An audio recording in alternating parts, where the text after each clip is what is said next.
para investor cerdas, selamat datang kembali di Wawasan Cerdas. Ingat ya moto kita, investasi dengan wawasan yang cerdas itu selalu memberikan tingkat pengembalian yang paling baik. Nah, sebelum kita bongkar habis-habisan data IHSG, jangan lupa dukung channel ini ya. Caranya gampang, tinggal klik tombol hype, like, share, dan subscribe, biar kita semua makin pintar berinvestasi. Oke, coba kita jujur-jujuran deh. Beberapa minggu belakangan ini pasar saham kita tuh rasanya kayak naik roller coaster, bener nggak? Saham-saham gede pada rontok, terus ada berita soal MSCI yang simpang siur. Aduh, bikin pusing banget kan? Pasti banyak nih yang nanya-nanya, aduh ini harus jual atau malah waktunya beli ya? Nah tenang, di pembahasan kali ini kita singkirkan dulu semua katanya-katanya itu. Kita langsung aja bedah datanya bareng-bareng biar ketemu jawabannya. Oke, jadi pertanyaan paling mendasar yang harus kita jawab dulu, bener nggak sih pasar kita ini semahal yang lagi ramai dibicarakan? Yuk kita lihat wajah asli fundamental IHSG. Nah, ini dia angka kuncinya. Setelah datanya kita bersihin dari beberapa saham yang harganya ya agak nggak masuk akal, kita nemuin kalau valuasi IHSG kita itu sebenarnya ada di angka 13,5 kali. Angka ini didapat dari metrik kali forward PE ratio. Gampangnya, ini tuh ngebandingin harga saham sekarang sama prediksi laba perusahaan di masa depan. Terus, angka 13,5 kali ini artinya apa? Artinya, pasar kita itu nggak mahal, sama sekali. Justru ada di level yang wajar banget, atau bahasa kerennya fairly valued. Jadi, semua kepanikan soal IHSG yang katanya overpriced itu, ternyata cuma mitos, teman-teman. Sekarang coba kita bandingin sama negara tetangga. Dengan PE 13,5 kali, kita jelas lebih menarik dari Filipina, yang valuasinya lebih mahal. Kita mungkin nggak semurah Vietnam, tapi harus diingat, resiko regulasi di sana itu jauh lebih tinggi. Nah, kalau sama Thailand, potensi pertumbuhan laba perusahaan-perusahaan kita jauh lebih oke. Jadi buat investor global yang lagi cari titik paling pas antara harga, potensi untung, dan keamanan, ya Indonesia jawabannya saat ini. Tapi tunggu dulu. Angka 13,5 kali tadi itu kan angka rata-rata ya. Itu belum cerita semuanya. Yang justru menarik banget adalah di balik angka wajar itu, pasar kita sebenarnya punya dua wajah yang kontras banget. Jadi gini, di satu sisi kita punya sektor perbankan yang kuatnya bukan main. Investor asing itu rela loh bayar mahal buat saham bank kita, valuasinya bisa sampai 4,2 kali nilai bukunya. Kenapa? Ya karena bank-bank kita ini ibarat mesin cetak duit, efisien banget. Profitabilitasnya atau return on equity-nya itu bisa sampai 23%. Nah, tapi di sisi lain ada wajah yang beda banget, sektor komoditas. Ini kayak lagi diobral gede-gedean, valuasinya murah banget, cuma 5-7 kali labanya. Tapi bisa kasih dividen sampai 12% setahun. Kebayang nggak? Ini persis kayak kita masuk mall, di satu lantai ada butik mewah, di lantai lain ada factory outlet. Dua-duanya peluang, tinggal kita pilih mana yang cocok. Oke, sekarang kita bahas topik yang paling panas, MSCI. Wah, ini banyak banget yang khawatir. Katanya ini semacam hukuman buat pasar saham Indonesia. Apa benar begitu? Atau jangan-jangan ini justru sesuatu yang kita butuhkan? Nah, ini dia biang keroknya. Jadi, di pasar kita itu ada beberapa yang bisa kita sebut saham gorengan raksasa. Maksudnya, ini saham-saham yang kapitalisasi pasarnya gede banget. Tapi anehnya, saham yang bisa dibeli jual sama publik itu sedikit banget. Hasilnya, harganya gampang banget dikerek naik sampai nggak wajar. Inilah yang menciptakan ilusi optik, seolah-olah seluruh pasar kita jadi kelihatan mahal banget di mata dunia. Nah, MSCI sebagai wasit pasar global itu nggak tinggal diam ngelihat ilusi optik ini. Mereka akhirnya bertindak tegas. Di bulan Mei kemarin, mereka membekukan dan langsung menghapus saham-saham bermasalah ini dari indeks mereka. Dan langkah krusial berikutnya adalah di bulan Juni, di mana mereka akan melakukan market accessibility review. Intinya, mereka mau ngecek apakah aturan main di bursa kita sudah lebih sehat dan fair atau belum. Jadi, tolong dicatat baik-baik ya, apa yang dilakukan MSCI ini bukan hukuman, sama sekali bukan. Anggap aja ini kayak proses bersih-bersih rumah yang udah lama berantakan. Ini adalah langkah penyehatan pasar yang vital banget. Justru dengan menyingkirkan saham-saham aneh ini, wajah asli IHSG yang fundamentalnya kuat dan valuasinya wajar, akhirnya bisa kelihatan jelas sama investor global. Jangka panjangnya, ini bagus banget. Oke, setelah kita tahu semua data dan konteksnya, sekarang pertanyaan terpenting, terus kita sebagai investor harus gimana? Apa langkah cerdas yang harus kita ambil? Simpel aja. Pertama, jangan ikutan panik waktu lihat saham-saham gorengan itu rontok. Justru bagus. Itu tandanya pasar lagi bersih-bersih. Kedua, sekarang waktunya kembali ke dasar. Cari perusahaan yang bisnisnya jelas, labanya nyata. Ketiga, cek free float-nya. Pastikan saham yang Anda incar itu liquid, banyak yang diperjualbelikan publik, bukan cuma dipegang segelintir orang. Dan yang paling penting, percayalah sama fundamental jangka panjang ekonomi kita. Karena begitu kabut ini hilang, investor-investor kakap di luar sana bakal lihat lagi betapa menariknya pasar kita. Nah, proses bersih-bersih ini nunjukin betapa bahayanya ilusi optik yang diciptakan gorengan raksasa ini. Di pembahasan selanjutnya, kita bakal bongkar lebih dalam lagi gimana sih ilusi ini bisa tercipta, apa akar masalahnya. Kita akan bedah tuntas distorsi valuasi yang sempat menutupi wajah asli IHSG. Jadi, pastikan Anda nggak ketinggalan ya. Sampai jumpa! Pernah nggak sih Anda sebagai investor ngerasa ada yang aneh sama pasar saham kita belakangan ini? IHSG di berita kelihatannya kokoh, tapi pas kita lihat portofolio, isinya malah merah atau stagnan. Nah, kali ini kita akan coba membongkar sebuah fenomena yang disebut ilusi optik IHSG, dan kita akan kenalan sama dalangnya, para gorengan raksasa. Ini nih pertanyaan utamanya kan, gimana bisa IHSG seolah-olah terbang tinggi, valuasinya kelihatan mahal banget, tapi saham-saham blue chip andalan kita, bank-bank besar misalnya, malah kayak parkir, nggak kemana-mana. Apa yang sebenarnya lagi terjadi? Yuk kita pecahkan bareng-bareng anomali ini. Kalau Anda ngerasa bingung, tenang, Anda nggak sendirian kok. Banyak banget investor yang merasakan hal yang sama. Justru itu tujuan kita di sini adalah untuk membedah misteri ini sampai ke akar-akarnya, biar kita semua bisa melangkah dan berinvestasi dengan lebih pede lagi. Oke, ini dia peta perjalanan kita. Pertama, kita akan akui dulu kalau pasar memang terasa aneh. Terus, kita kenalan sama biang keladinya, si gorengan raksasa. Habis itu, kita bongkar cara kerja ilusi optiknya, dan kita lihat bahayanya, terutama jebakan buat investor asing.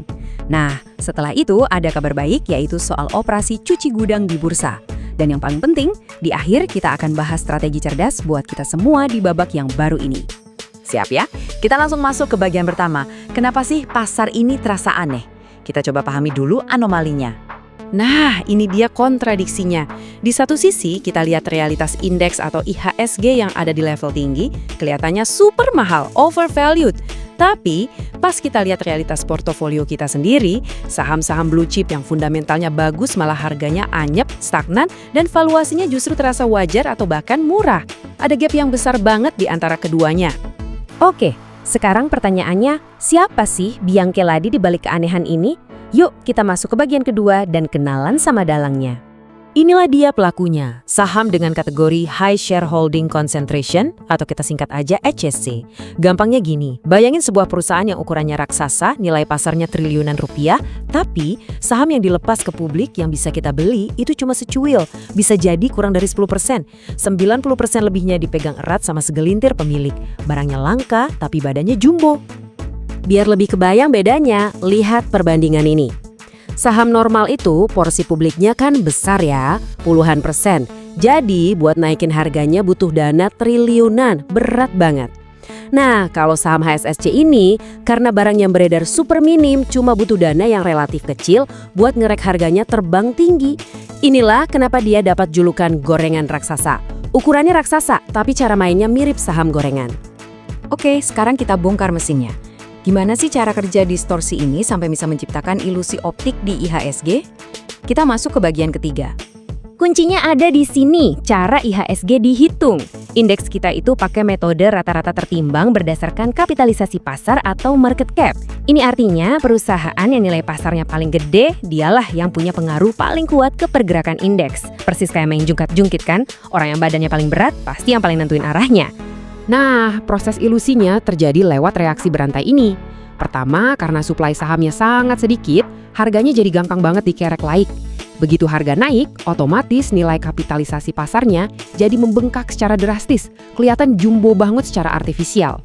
Nah, karena market cap raksasa ini punya bobot yang besar di IHSG, valuasi yang bengkak ini akhirnya ikut narik rata-rata valuasi seluruh indeks jadi kelihatan mahal. Dan jadilah ilusi optik. Dan inilah bukti visualnya. Coba lihat grafik ini. PI rasio IHSG kalau kita hitung bareng sama saham-saham HSC, angkanya jadi selangit.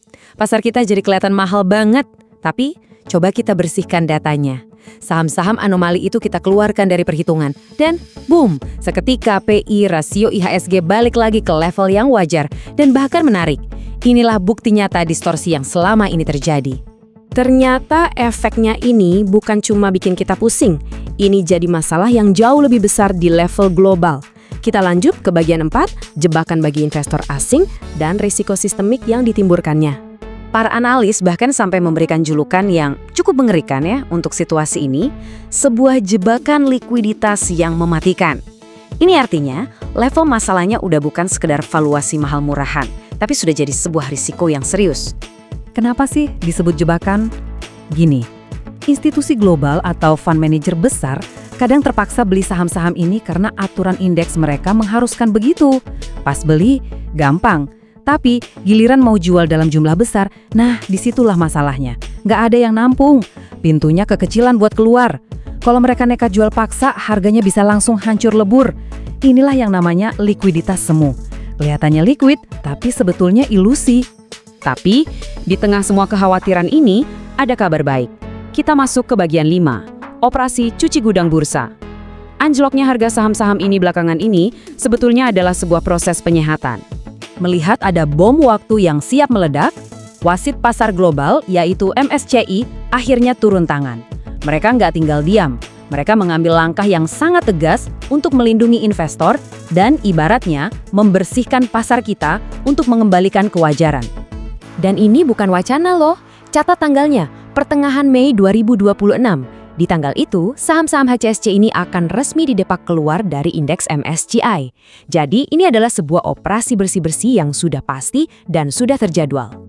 Oke, jadi apa artinya semua ini buat kita, para investor retail? Nah, kita sampai di bagian paling penting, strategi cerdas dan babak baru. Apa langkah kita selanjutnya? Pesan utamanya sebenarnya sangat optimis. Saat ilusi ini pelan-pelan sirna, etalase IHSG akan kembali menampilkan wajah aslinya. Dan wajah aslinya ini sebetulnya sangat menarik. Sebuah pasar yang isinya perusahaan-perusahaan dengan fundamental kuat dan valuasi yang masuk akal. Jadi, strategi cerdas untuk kita apa? Sebetulnya simple. Pertama, kembali ke dasar, selalu pegang teguh analisis fundamental. Kedua, jangan pernah terjebak FOMO atau ikut-ikutan beli saham yang naiknya gila-gilaan tapi likuiditasnya semu. Ketiga, fokuskan dana Anda ke emiten yang labanya benar-benar tumbuh, bukan yang valuasinya cuma bengkak. Dan terakhir, percayalah pada valuasi yang wajar, bukan harga hasil sulapan. Memahami semua ini adalah perisai kita sebagai investor. Tapi, ini baru membahas apa yang terjadi. Pertanyaan yang lebih dalam lagi adalah, kenapa ini bisa terjadi? Apa sih motif sebenarnya di balik permainan gorengan raksasa ini? Dan siapa saja pemain utamanya? Nah, di pembahasan selanjutnya, kita akan coba mengintip dapur mereka. Kita akan membongkar taktik di conglomerate playbook dan motif agunan saham di baliknya. Jangan sampai ketinggalan ya. Pernah lihat gak sih? Ada saham yang kapitalisasi pasarnya gede banget, harganya terbang sampai ke bulan, tapi kalau kita cek laba perusahaannya, kok ya segitu-gitu aja? Nah, ini fenomena yang menarik banget. Yuk, kita coba bedah bareng-bareng. Soalnya di balik layar itu semua ada sebuah strategi yang, wah, canggih banget. Pasti sering kan kepikiran, ini saham beneran digoreng bandar atau gimana sih? Apalagi kalau lihat grafiknya naik terus kayak nggak ada capeknya. Kalau Anda curiga, ya wajar banget. Justru, rasa curiga itu adalah langkah pertama buat kita paham apa yang sebenarnya terjadi. Oke, tapi sebelum kita masuk lebih dalam, saya mau kasih disclaimer dulu ya. Pembahasan kita kali ini tujuannya bukan buat nakut-nakutin, sama sekali bukan. Justru sebaliknya, ini buat ngebekalin Anda semua dengan pengetahuan. Kenapa? Karena di pasar modal, senjata kita yang paling ampuh itu ya pengetahuan, buat ngelindungin investasi kita. Terus, apa dong yang sebenarnya terjadi?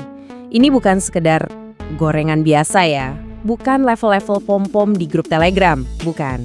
Ini tuh ibaratnya permainan catur tingkat dewa. Sebuah rekayasa finansial super canggih yang pinter banget manfaatin celah-celah di sistem pasar modal. Dan yang bikin ngeri, semuanya kelihatan bersih dan legal. Nah, strategi ini punya nama keren, The Conglomerate Playbook. Biar gampang, kita akan bedah playbook ini jadi 3 langkah utama. Simple kok, tapi jenius. Oke, jadi begini cara mainnya. 3 langkah simpel. Langkah pertama, ciptakan kelangkaan ekstrim. Maksudnya gimana? Si pengendali ini sengaja bikin saham yang beredar di publik atau free float-nya itu seuprit banget. Kadang cuma 3-5% aja. Nah, langkah kedua, biarkan permintaan mendorong harga. Kalau barangnya langka, sedikit aja yang beli, harganya langsung lompat kan?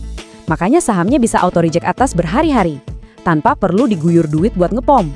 Market yang ngangkat sendiri. Terakhir, langkah ketiga, ini endgame-nya. Targetkan masuk indeks global. Harga yang melambung tadi bikin kapitalisasi pasarnya kelihatan raksasa. Tujuannya apa? Biar dilirik dan masuk ke indeks global kayak MSCI. Kalau udah masuk sana, dana-dana asing raksasa itu wajib beli saham ini. Nggak peduli harganya udah setinggi apapun. Oke, stop dulu. Pasti ada yang mikir, tunggu dulu, kalau si pengendali cuma nahan sahamnya doang dan nggak jualan pas harganya di puncak, terus untungnya dari mana? Bener kan? Buat apa repot-repot begini kalau nggak dapet cuan? Nah, ini dia bagian yang paling mind-blowing. Jawabannya, ternyata bukan dari capital gain, bukan dari jual beli saham. Motif di baliknya itu jauh lebih besar dan lebih tersembunyi. Sekarang, kita masuk ke jantung dari semua permainan ini. Ini motif sebenarnya, alasan kenapa valuasinya bisa sampai menembus langit. Jadi begini, saham yang valuasinya triliunan rupiah itu ternyata bukan buat dijual, sama sekali bukan.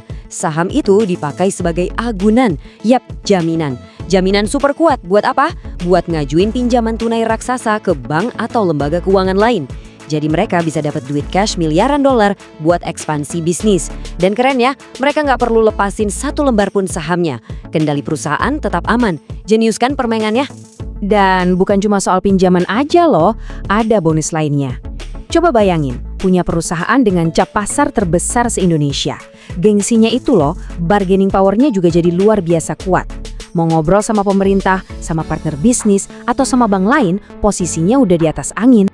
Tapi kayak di semua cerita, selalu ada sisi gelapnya. Selalu ada yang jadi korban. Dan sayangnya, disinilah cerita ini jadi kurang enak didengar. Terutama buat kita-kita, para investor retail. Disinilah muncul istilah exit liquidity. Siapa itu? Ya, seringkali kita, investor retail. Tanpa kita sadari, kita jadi semacam pintu darurat buat para pemain besar. Jadi pas harga udah di langit, berita bagus di mana-mana, kita kan kena FOMO tuh, takut ketinggalan pesta. Nah, pas kita beli, uang kita itulah yang dipakai sama mereka buat keluar dari pasar dengan tenang. Kita yang nyediain likuiditas buat pelarian mereka. Coba lihat perbandingannya, kontras banget kan? Si pengendali dapat apa? Pinjaman tunai miliaran dolar, kendali perusahaan utuh, manang banyak. Terus investor retail yang masuk belakangan dapat apa? Pil pahit, uangnya nyangkut di harga pucuk, dan parahnya lagi, sahamnya jadi nggak bisa dijual karena nggak ada yang mau beli. Likuiditasnya mati total. Oke, setelah tahu cara mainnya yang gelap ini, pertanyaan terbesarnya adalah gimana cara kita melindungi diri? Nah, ayo kita simpulkan beberapa poin penting sebagai perisai kita, dan sekalian saya kasih bocoran apa yang akan kita bahas di bagian selanjutnya. Ini dia 3 hal yang wajib Anda ingat. Anggap aja ini perisai Anda. Nomor 1, jangan pernah silau sama kapitalisasi pasar yang gede. Gede itu bukan berarti fundamentalnya kuat, catat itu. Kedua, selalu curiga sama saham yang free float-nya tipis banget. Ini red flag paling jelas. Dan ketiga, ini yang paling penting, investasilah di perusahaan yang labanya beneran tumbuh, yang bisnisnya jelas, bukan yang valuasinya cuma hasil rekayasa. Ceritanya belum selesai sampai di sini loh, ini baru permulaan. Di video berikutnya, kita akan kupas tuntas. Apa yang terjadi kalau rumah kartu ini akhirnya runtuh? Gimana efek dominonya ke seluruh pasar? Dan yang paling penting, bagaimana nasib para investor retail yang terperangkap di puncak? Wah, pokoknya jangan sampai kelewatan. Dan seperti biasa, sebagai penutup, saya mau ingatkan lagi ya, semua yang kita bahas ini murni untuk tujuan edukasi. Ini bukan ajakan buat beli atau jual saham apapun. Ingat, keputusan investasi itu 100% ada di tangan dan tanggung jawab Anda masing-masing, oke? Sampai ketemu di bagian kedua.